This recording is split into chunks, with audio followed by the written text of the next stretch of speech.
Bonjour à tous, j'espère que vous allez bien. Moi en tout cas, ça va impeccable. Je vous fais une petite vidéo présentation d'une partie de mes installations. Aujourd'hui, j'ai envie de vous montrer l'évolution de ce terrarium tropical humide que j'ai créé spécialement pour une espèce de fourmi. Et j'en profiterai également pour vous montrer d'autres colonies avec mes petites chouchoutes qui viennent de Guyane. C'est parti!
Donc aujourd'hui, je vais vous montrer un petit peu l'évolution du terrarium tropical et je vais aussi vous présenter la colonie de fourmis qui vit à l'intérieur.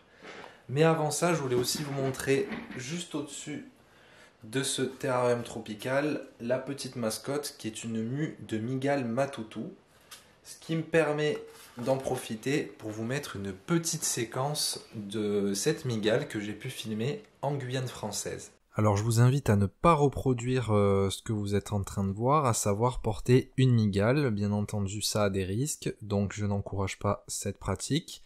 Sur ces images, donc, on peut voir une matoutou avec le bout de ses pattes orange qui caractérise cette espèce. Donc matoutou, c'est le nom vernaculaire qu'on donne à cette espèce qui porte le nom de Avicularia avicularia en nom scientifique. Et je vous montre également un comportement de chasse. Donc là, la matoutou a capturé un criquet. C'est vraiment une très bonne chasseuse.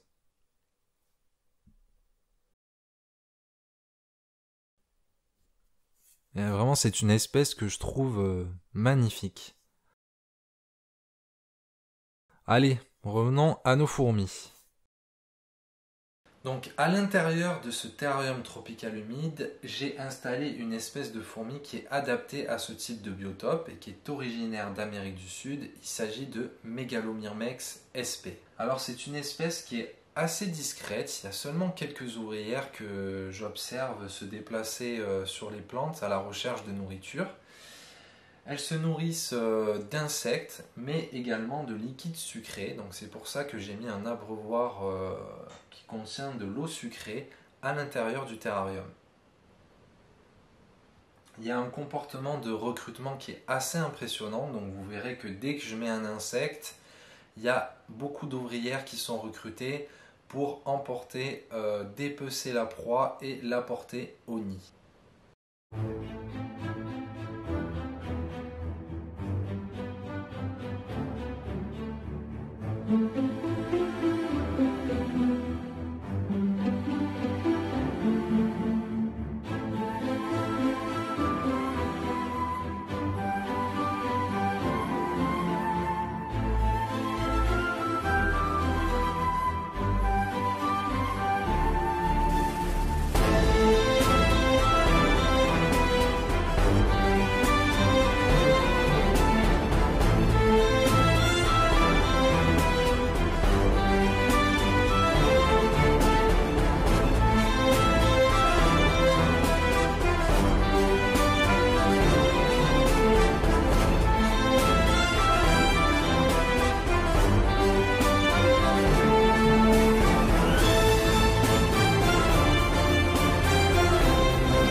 Alors ce que je trouve intéressant dans un terrarium tropical, c'est de voir vraiment l'évolution au fil des mois et voir quelle place occupent les plantes et comment elles vont entrer en compétition entre elles pour la lumière. Donc la plante qui prend le dessus en général, c'est la Monstera, la plante grimpante. Donc celle-ci, je suis obligé de la tailler assez régulièrement, sinon elle bloque l'accès à la lumière aux autres plantes. On peut voir que le broméliacée aussi du bas est devenu assez imposant. C'est une espèce qui vient de Guyane d'ailleurs. Et j'ai eu de nombreux rejets pour tous les broméliacées.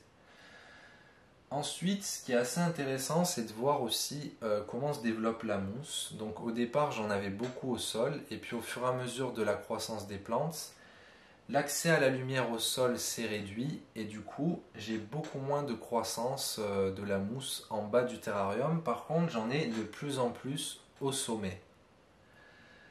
Ce qui est aussi intéressant, c'est de voir que ma plante sensitive, donc Biophytum sensitivum, qui n'est pas originaire d'Amérique du Sud, mais qui est aussi une espèce qui vit dans les milieux tropicaux, elle s'est dispersée un peu partout dans le terrarium.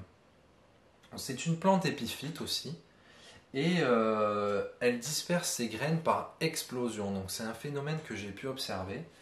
Les graines sont expulsées un peu partout, et du coup je me retrouve avec des jeunes pousses de cette espèce un peu partout, et elle a même réussi à atteindre le sommet du terrarium. Il y a un équilibre qui est en train de se faire, autant au niveau des plantes que les autres organismes. Donc j'ai aussi dans le terrarium des nématodes et des collemboles. Donc je ferai aussi une vidéo plus particulièrement sur les collemboles. Ils ont un rôle très important dans le cycle de la matière, et au sein du terrarium, eh ben, ils vont par exemple consommer les restes de nourriture des fourmis, mais aussi consommer les bactéries, les champignons, des fragments de mousse, tout ce qui est matière organique. Ça permet aussi de produire un petit peu d'engrais avec leurs excréments qui servent ensuite aux plantes. Ce terrarium, il est entièrement automatisé, que ce soit au niveau de l'éclairage, mais aussi de la brumisation. Donc ici, vous voyez les deux buses qui vaporisent 2 à 3 fois par jour pour maintenir un taux d'hygrométrie élevé. J'avais envie de faire une installation qui me permette de pouvoir observer les fourmis dans un biotope qui se rapproche le plus possible du milieu naturel. Le seul inconvénient de cette installation, c'est que je ne peux pas observer les fourmis à l'intérieur du nid, et donc ça me limite dans mes observations. Je vous montre une autre installation, donc cette fois-ci dans des nids artificiels que j'ai fabriqués à partir d'un moule avec du plâtre. Donc dans ce type d'installation, les fourmis sont tout aussi bien. Il y a aussi un système de réservoir où on remplit de l'eau et qui permet d'apporter de l'humidité dont les fourmis ont besoin. Mais il a un énorme avantage, c'est qu'on peut observer la totalité de la colonie et de la vie de la colonie, c'est-à-dire la reine, les œufs et le nombre d'ouvrières. Donc c'est un système tout simple qui présente des galeries et des couloirs, et le nid est relié à une aire de chasse qui est la zone où je nourris avec des insectes et de l'eau sucrée. Je vous montre quelques images de ma colonie de Guyane, donc mes petites chouchoutes, puisque la reine provient de Guyane. J'ai commencé à l'élever toute seule dans un tube à essai.